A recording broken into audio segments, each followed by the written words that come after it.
Ρε φίλε.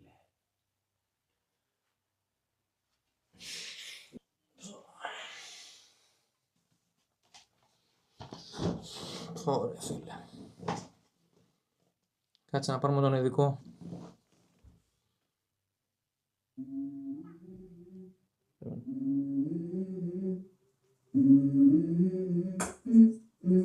Let's go. Μητέρα, πολλά. I wake up to a little bit of drool on my pillow, feel like it's gonna be